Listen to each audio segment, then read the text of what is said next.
Já estamos de volta com o nosso programa Educação em Foco na nossa TV Envar e você assistiu no bloco anterior o vídeo, né, o nosso Vida Maria, vídeo excelente. E agora eu queria, com o nosso mestre aqui, Douglas, que ele continuasse esse tema que nós encerramos no primeiro bloco, que é o nosso tema, né, do primeiro bloco, essa questão da educação jovens e adulto, que você conhece, já é um mestre nisso, e pode explicar para a gente aqui no nosso programa. Como eu havia iniciado logo no começo do quadro, a educação de jovens e adultos eu diria que é o calcanhar de Aquiles no Estado brasileiro. Estado brasileiro, não posso dizer que determinado Estado está mais avançado do que o outro, né? Nós temos essa situação que é muito grave na nossa sociedade e ainda temos uma exclusão muito grande de pessoas, de adultos, jovens, a partir de 15 anos, que continua na situação do analfabetismo absoluto. E vai piorar mais ainda quando se trata do analfabetismo funcional, né? Que é o calcanhar de Aquiles do Estado, volto a repetir, né? O Estado brasileiro, de uma certa forma, ele tem um compromisso com as Nações Unidas de diminuir, não vou dizer eliminar, não vou dizer também que a gente vai conseguir zerar esse débito com a sociedade brasileira, com a sociedade global, porque hoje nós vivemos, né, num mundo globalizado. Não vamos nem discutir globalização, porque já é exausto a discussão de globalização. Claro. Porém, não podemos descartar que este cidadão globalizado, que está ainda na exclusão da educação, que ainda não sabe ler, não sabe escrever, né? Ele também está excluído desse processo de globalização. Então ele não faz parte. Então eu perguntaria, de que planeta ele faz parte? De que país ele faz parte? Os índices do Brasil hoje ainda continuam muito grandes. Rapidamente, se a gente for buscar na história da educação do nosso país, nós vamos começar a se preocupar com a educação de jovens e adultos na primeira revolução industrial do Brasil. Quer dizer, eu estou falando aí do século XX, da década de 30, mais ou menos. Enquanto outras nações fez a sua revolução industrial lá próxima à Revolução Francesa, nós estamos fazendo a nossa primeira revolução industrial já lá no século XX, né, na década de 30, sendo necessário uma mão de obra qualificada, sendo necessário uma população com pelo menos um nível de educação mais evoluída, a gente não consegue isso. Aí, de lá para cá, governo após governo vem criando programas, vem criando diretrizes para tentar conter, diminuir, tirar da zona de exclusão essa população. Chegamos ao século XXI, né? Chegamos ao século XXI e ainda não conseguimos resolver essa problemática. Os 40 anos de atraso que existia na primeira Revolução Industrial, que já era para ter, né, diminuído esse índice, esse tempo, ele continua. Sim. E olha, eu acho que até aumentou.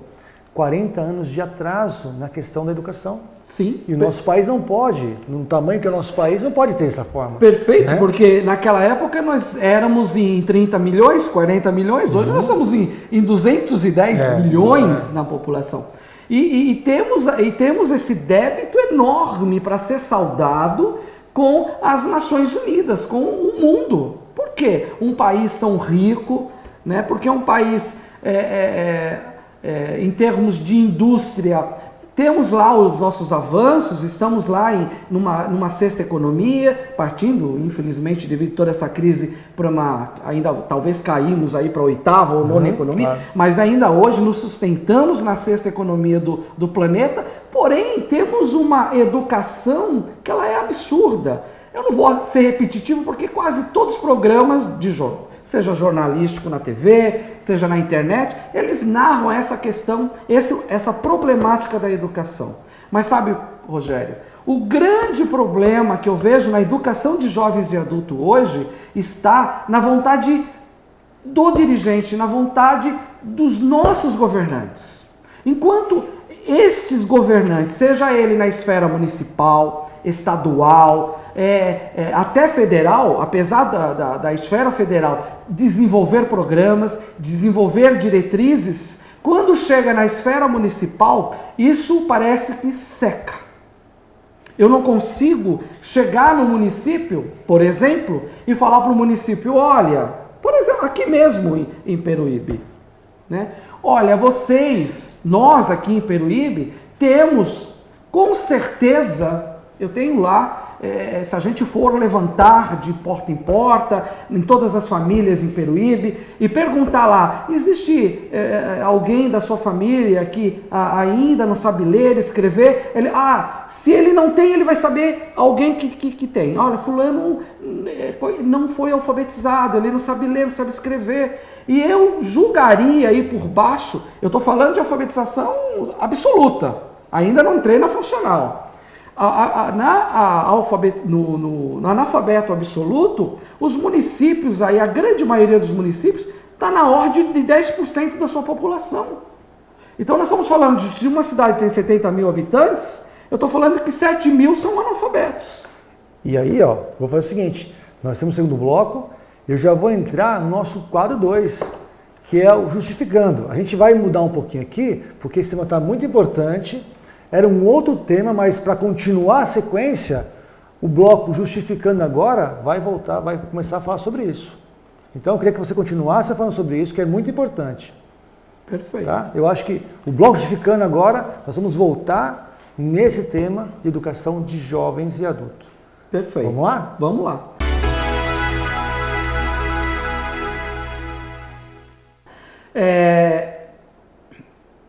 Quando nós fizemos a proposta de pôr o vídeo de Vida Maria, a gente está fazendo como uma provocação, né? Porque quando vocês assistiram esse vídeo, verificarem os créditos e quem vocês vão ver que esse vídeo foi produzido por um cearense que narra uma problemática, né, de uma sociedade nordestina, lá do Nordeste, no estado do Ceará. E aí eu pergunto, o que é diferente do estado de São Paulo? Será que nós não temos essas mesmas Marias aqui nos nossos municípios? Né? Aí não, mas o problema do analfabeto absoluto é um problema da região Nordeste, é um problema da região Norte, é um problema de regiões mais carentes. Não, é um problema do Brasil. Não existe escolha, nem do Sul, nem do Sudeste. Nós temos as mesmas Marias no Sul, nós temos as mesmas Marias no Sudeste, nós temos as mesmas Marias em São Paulo, nós temos as mesmas Marias em Peruíbe.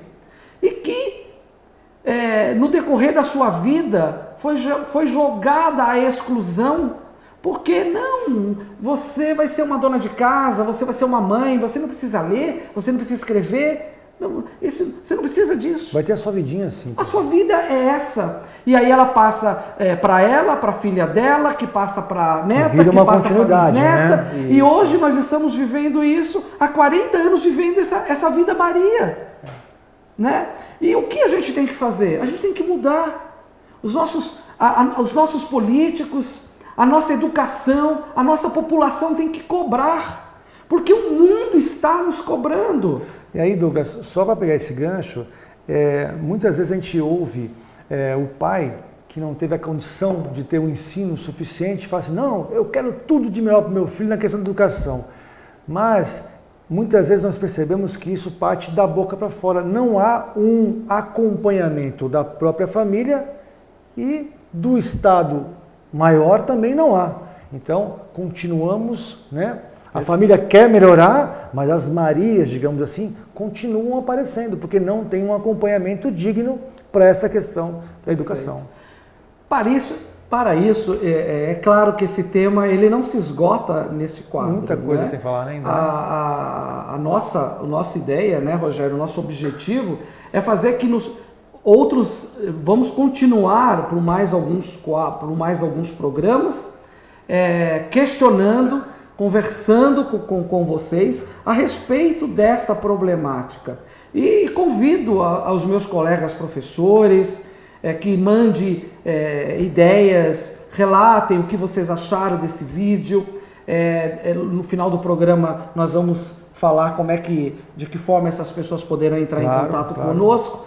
Mas nós vamos continuar essa problemática, porque no Justificando nós estamos falando da alfabetização absoluta e agora no Justificando nós estamos dizendo de que forma o Instituto, nós aqui do Instituto estamos arrumando caminhos para poder, além de tratar da questão da alfabetização absoluta, tratar também da alfabetização funcional. Certo. Que é um outro problema.